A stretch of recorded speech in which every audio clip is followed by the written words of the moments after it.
Halo teman-teman, pada video kali ini kita akan membahas tentang anak dengan gangguan komunikasi atau ABK. Yuk kita pahami bersama tentang karakteristik, klasifikasi, dampak hambatan, dan layanan pendidikannya. Anak dengan hambatan komunikasi adalah anak yang mengalami kesulitan dalam menyampaikan atau memahami pesan secara efektif. Karakteristik anak dengan hambatan komunikasi. Yang pertama, sulit memahami instruksi. Anak mengalami kesulitan dalam menangkap atau memahami apa yang disampaikan oleh orang lain, terutama jika instruksi cukup panjang atau kompleks. Misalnya, saat guru memberikan tugas, anak terlihat bingung atau tidak langsung merespon. Yang kedua, kesulitan berbicara dengan jelas. Ketika seseorang tidak mampu mengucapkan kata-kata dengan tepat atau mudah dipahami, hal ini bisa ditandai dengan pengucapan yang kurang jelas, terbata-bata, atau suara yang tidak stabil, sehingga orang lain sulit memahami apa yang disampaikan.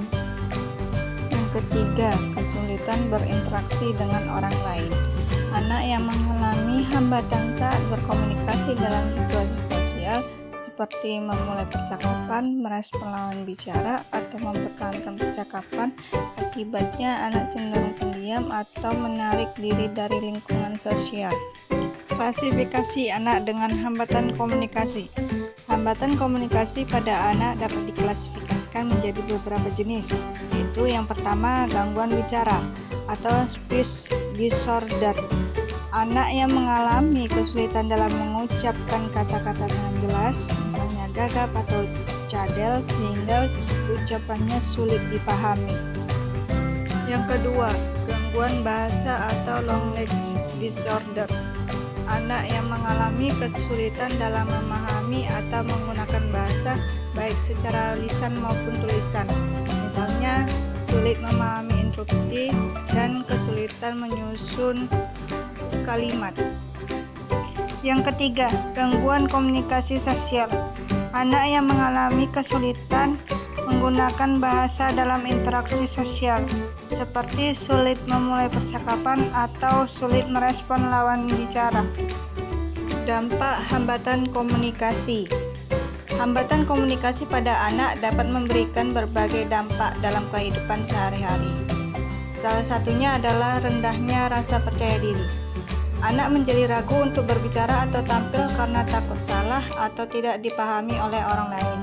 Selain itu, anak juga dapat mengalami kesulitan dalam belajar di sekolah. Mereka mungkin kesulitan memahami penjelasan guru atau menyampaikan pendapat saat proses pembelajaran berlangsung. Dalam kehidupan sosial, anak juga mengalami hambatan dalam bersosialisasi. Anak cenderung lebih pendiam, menarik diri, dan kesulitan berinteraksi dengan teman-temannya. Tidak hanya itu, hambatan komunikasi juga dapat menyebabkan terjadinya kesalahpahaman.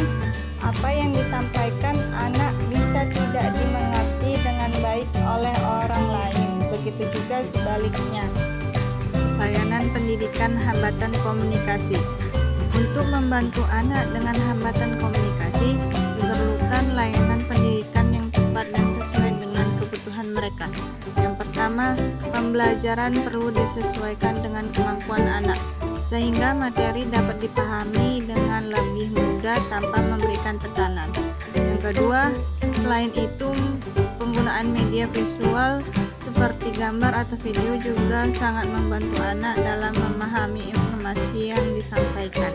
Yang ketiga, latihan komunikasi juga perlu dilakukan secara bertahap, dimulai dari hal-hal sederhana hingga kemampuan yang lebih kompleks.